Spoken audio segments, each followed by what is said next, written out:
여러분 안녕하세요. 엄숙쿨 매일 성경 읽기 사도행전 말씀 묵상 함께하고 있습니다. 오늘 11번째 내용이네요.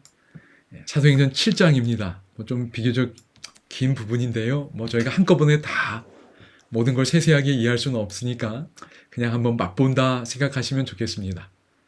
내 정체성은 무엇에 기반하고 있는가? 이런 제목으로 같이 좀 살피겠습니다. 그럼 1번 질문인데요. 그럼 베드로의 설교를 앞서 여러 번 들었습니다. 그치요? 네 가지로 분석도 해보고 살폈습니다. 근데 여기는 베드로나 다른 사도의 설교가 아니라 스데반의 설교를 듣습니다. 7명 중에 한 명이었지요. 그럼 성경은 왜 스데반의 설교를 이토록 자세하게 기록했을까요? 여러분, 저는 개인적으로 아마도 이런 의도가 아니었을까요? 여러분, 여기에 사도가 아닌 설교는 유일합니다. 스데반의 설교가. 일부러 평신도의 설교를, 소위 말하는 평신도의 설교를 여기 기록했다고 저는 생각이 됩니다. 앞서 본 것처럼, 말씀 나눈 것처럼 구제하는 일, 식탁 봉사를 위해 선택된 일꾼입니다. 그렇게 했겠지요. 그런데 정작 성경이 강조하는 건 평신도인데 목회자처럼 일했다는 겁니다. 그치요? 6장에서도 그거 봤어요. 여러분, 표적과 기사가 행해지고요. 성령과 은혜가 충만한 사람이에요. 심지어 얼굴은 천사의 얼굴과 같았어요. 하는 일은 목사님 일 하고 있는 걸 보여주는 겁니다. 그래서 초기교회가 성장한 겁니다. 그런 일꾼들이 계속 자라났어요. 그래서 제자라고 성경이 표현한다 그랬지. 그래서 이런 걸 확증이라도 하듯 설교를 기록했다고 저는 생각이 됩니다. 사도들의 전유물이 아니라는 거지. 여러분 어떻게 생각하시는지. 여러분 여기 7장은 크게 3개의 내용이 있습니다. 스데반의 연설 혹은 설교가 있고 그리고 스데반이 순교합니다. 여러분 스데반이 사도들보다 먼저 순교했어요.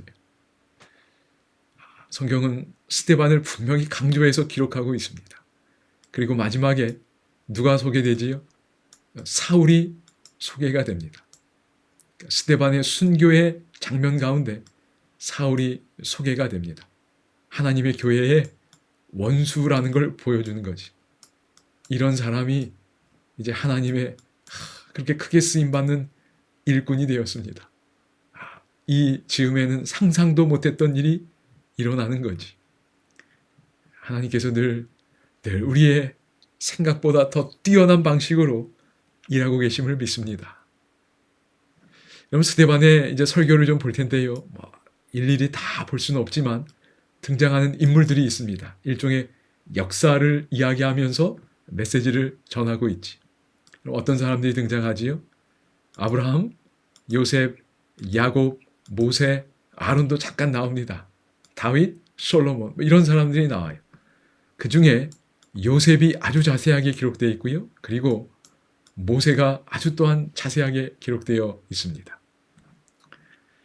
그래서 이 요셉과 모세를 조금 더 생각해 보겠습니다. 여기 사도행전에 스데반의 설교 특징을 이렇게 언급합니다. 모든 유대 역사를 그리스도와 연결시켰다. 연결의 방식이 여러 가지가 있겠지만 좀 생각해 보고 싶은 건 여러분 요셉 이야기, 모세 이야기를 비중 있게 다루었는데 그렇다면 이것 또한 그리스도와 연결해 볼 수 있지 않을까요? 직접적으로 드러나지 않을지라도 의도가 있다고 생각이 됩니다. 여러분 요셉과 모세는 공통점이 있습니다. 무슨 공통점이지요? 이스라엘의 뭐였지요? 구원자였습니다. 요셉은 기근에서 구원했고요. 모세는 애굽의 압제에서 구원했습니다. 그리고 이러한 구원자의 모습은 궁극적으로 우리를 이 죄와 이 죄된 세상과 그 죄의 모든 결과와 세력에서 구원하실 예수님을 보여줍니다. 여러분 구원자가 있다는 게 얼마나 감사한지. 그치요? 모든 것이 역전될 것입니다. 여러분, 이 땅 이대로 가지 않을 겁니다. 모든 것이 뭐 된다고요? 역전이 일어날 거예요. 여러분, 그러니 이 모든 걸 역전시켜 주실 구원자를 여러분들 마음에 간직하시기를 바랍니다. 이스라엘의 역사가 결국은 이걸 보여주는 거예요. 우리에게 구원자가 있을 것이다. 요셉도 모세도 하나님의 보냄받은 구원자였는데 결국은 예수님을 보여주는 인물들입니다. 이제 5번으로 갑니다. 여러분, 스데반의 설교가 예수님 중심이었잖아요. 예수님의 이스라엘의 역사를 예수님과 연결시키려는 의도를 가지고 역사 이야기를 한 겁니다. 그런데 스데반의 설교에는 예수 혹은 그리스도라는 단어는 한 번도 사용되지 않았어요. 여러분, 그러면 어떤 구절이나 표현에서 예수님을 찾을 수 있을까요? 그럼 맨 끝에 가보시기 바랍니다. 설교 맨 끝에 가면 52절이에요. 52절에 어떤 내용이 있지요? 맞습니다. 선지자들이 뭐라고 예언했냐면 의인이 오시리라 예언했다 그랬어요. 세상에 의인은 한 명도 없는데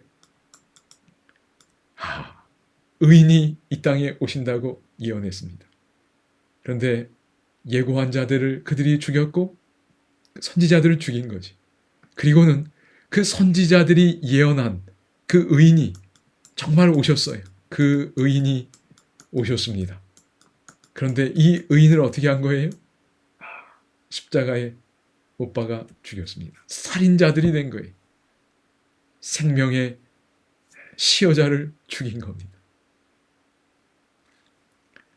예수님이 뭐로 표현됐어요? 맞습니다. 그 의인으로 표현이 되었습니다.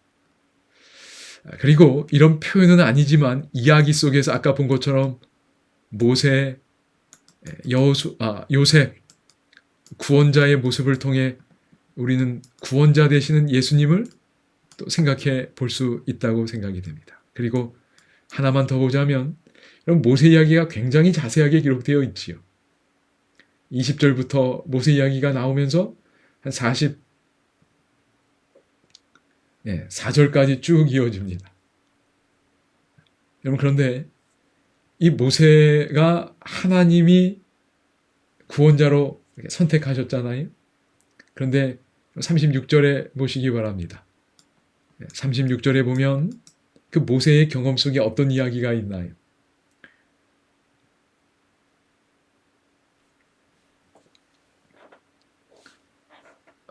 여기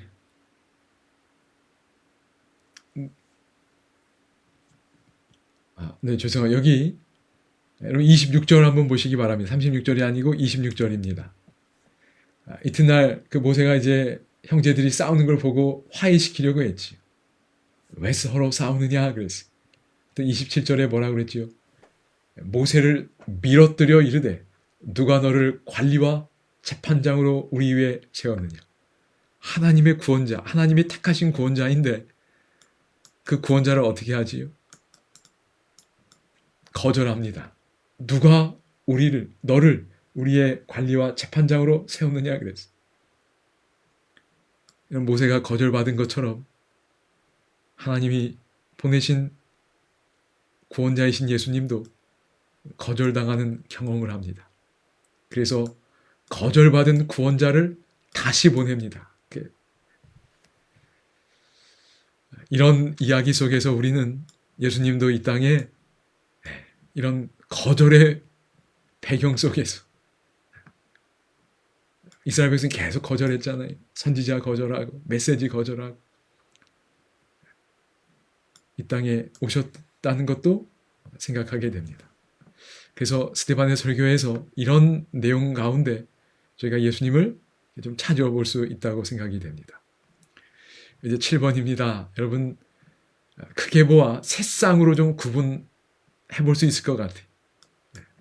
이렇게 더 작게 나눌 수 있습니다. 근데 중요한 인물이 있어요. 여긴 누구지요? 아브라함입니다. 그럼 여기서 누구지요? 물론 요셉도 나옵니다. 그런데 특별히 모세가 나오지. 여기는 누가 나오지요? 다윗 그리고 솔로몬도 나옵니다. 여러분, 그런데 이 각 부분에서 이스라엘 정체성과 관련된 중요한 게 언급이 됩니다. 여러분 뭐지요? 아브라함 이야기에선 저 뒤에 8절에 가보면 할례가 나옵니다. 그지요? 그럼 모세 이야기에선 뭐가 나올까요? 맞습니다. 율법이 나와요. 이게 이스라엘의 정체성을 보여주는 거지. 여기 38절에 보면 살아있는 말씀이라고 그랬어요. 그 율법을 받는 경험이 있었습니다. 그럼 다윗과 솔로몬 이야기에서는 뭐지요? 맞습니다. 이스라엘의 정체성의 핵심 근간이 되는 성전이 나옵니다. 그런데 이런 것에 대해 스데반이 말하고 싶은 게 뭐였을까요? 그럼 할례만 받으면 하나님 백성이 되나요? 그럼 율법만 있으면 진짜 하나님 백성 되나요? 성전만 있으면 진짜 하나님 백성 되나요? 그럼 하나님 할례 받은 백성이, 율법을 받은 백성이, 성전을 가진 백성이, 성전에서 예배하는 백성이 메시아를 죽였습니다. 선지자들이 오시리라 예언한 그 의인을 여러분 살인한 자가 됐어요. 이들이 자기들의 정체성으로 삼던 이런 것들이 아무 유익이 안 됐어요. 오히려 이들을 기만하는 도구가 된 겁니다. 너무 놀라워요. 그치요? 스데반이 이런 걸 얘기한 겁니다. 그러니까 이스라엘 유대인들이, 이 설교를 들은 유대인들이 그 메시지의 그 기별을 알아들었어요. 그러니까 분노하고 죽인 겁니다. 야, 내 정체성을 이렇게 허물어버려? 못 견디어야 한 겁니다. 여러분, 저는 예전에 믿음으로 말미암는 의의 설교를 하면 사람들이 기분 나빠한다는 이야기를 들으면서 잘 이해가 안 됐어요. 아니, 우리가 구원받는, 믿음으로 구원받는데, 은혜로 구원받는 이야기를 하는데 왜 화를 내? 왜 기분이 나빠? 그런데 제가 요즘 보니까 이게 이해가 돼요. 그럼 믿음으로 말미암는 의의 기별이 뭐지요? 우리는 아무런 공로가 없다는 거예요. 오직 하나님 은혜로 구원받는다는 겁니다. 여러 가지로 있겠지만, 그러면 지금까지 내가 쌓아온 공로가 있다고 생각하시는 분들은 기분이 나쁜 겁니다. 이해되시나요? 여러분, 내 정체성, 내 신앙의 토대가 오늘 무엇인가? 오직 그리스도 하나님의 은혜여야 될 줄로 믿습니다. 공로가 생기기 시작하는 순간 우리는 교만하게 되고 자랑하게 되고, 자신을 말이지, 다른 사람을 판단하는 그런 우를, 영적 교만을 보여줄 수 있다고 생각이 됩니다. 그럼 특별히 이 율법이 이스라엘에게 굉장히 중요한 정체성이지. 그런데 이 솔로몬의 문맥에서, 이 스데반의 설교의 문맥에서 38절의 율법을 봤습니다. 그런데 39절에 뭐라 그러지요? 그 마음이 도리어 애굽으로 향했다고 했어요. 율법을 받았는데 마음은 애굽으로 향하는 겁니다. 여러분, 저희가 하나님의 율법 사랑하고 충성해야지요. 틀림없습니다. 여러분, 그런데 여기서 어쨌든 다 말씀드릴 수 없지만 율법을 받았는데 마음이 애굽으로 향해. 율법을 지킨다고 하는데 우리의 속마음은, 진짜 마음은 세상으로 향할 수 있습니다. 그 율법 자체가 우리의 마음을 못 바꿔주는 거예요. 여러분, 그래서 41절에 뭐 하죠? 우상을 만듭니다. 내 욕망을 따라 우상을 만들어는 거예요. 오늘 우리도 내 마음의 욕망에 맞는 우상을 갖고 살아갈 수 있어요. 율법을 받았고 율법을 지킨다고 하는데 우상을 섬기는 걸 못 막는 겁니다. 그럼 스데반이 이거 설교한 겁니다. 그러니까 기분 나쁜 거, 경노한 겁니다. 41절에 이 우상을 뭐라 그러지요? 손으로 만든 것을 기뻐했다고 했어요. 여러분, 우상은 이런 거예요. 손으로 만든 걸 기뻐하는 겁니다.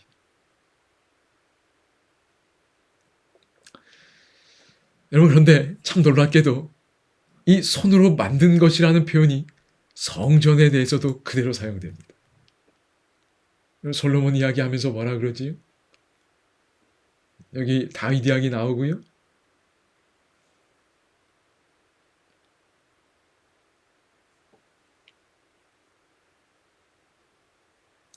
여기 보시면 47절에 솔로몬이 그를 위하여 집을 지었느니라. 하나님을 위하여 집을 지어줬어. 그런데 48절에 어떤 표현 나오지요? 그 성전은 손으로 지은 곳으로 표현됩니다. 그런데 하나님은 그런 곳에 계실 수 없다는 거예요. 성전은 어떤 곳이 돼버렸어요? 손으로 지은 곳입니다. 결국 사람이 지어졌죠. 그런데 그 손으로 지은 것이 우상이 된 겁니다. 어떤 의미에서요? 자랑거리가 된 거예요. 아, 우리가 이거 만들었다. 하나님이 여기 계신다. 그런데 하나님은 뭐라 그러시지요? 48절, 49절. 하나님은 손으로 지은 곳에 계시지 않는다.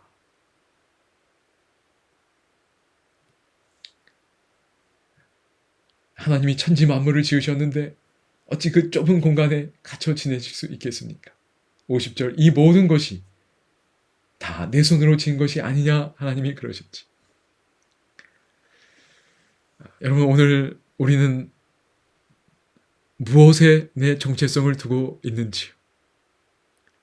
오직 하나님의 은혜, 그리스도를 통해 우리의 정체성을 확인할 수 있게 되기를 소망합니다.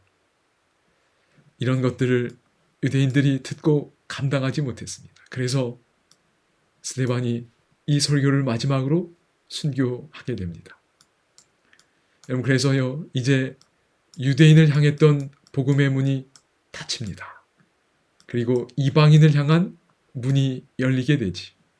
그리고 성경 자체가 그 순교자의 모습 속에서, 그 이야기 속에서 사울을 소개하고 있습니다.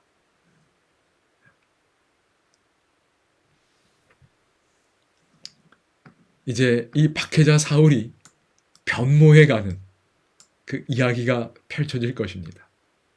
그래서요, 앞서서는 물론 뒤에도 베드로 이야기가 또 나오지만 베드로 이야기가 앞에 비중 있게 다뤄지고, 그리고 여기 이제 바울 이야기가 다뤄지지요. 그 전환점이 될 때 지점에서 스데반 이야기가 나오고 있습니다.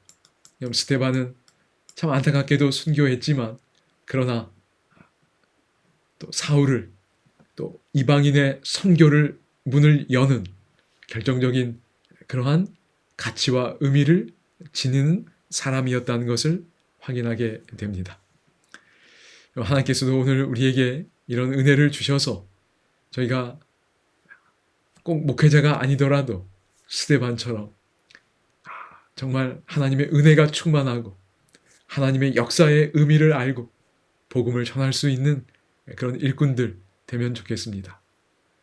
무엇보다도 내 정체성이 내가 이룬 업적에 의하여 혹은 내가 이룬 공로에 의하여 형성되지 않고 오직 하나님의 은혜, 그리스도를 통하여 형성되는 참된 그리스도인이 되면 좋겠습니다. 오늘 하나님의 부르심 다시 한번 좀 들으면 좋겠습니다. 그리스도 안에서 우리를 부르신 하나님의 은혜를 생각하시면 좋겠습니다. 여러분, 감사합니다.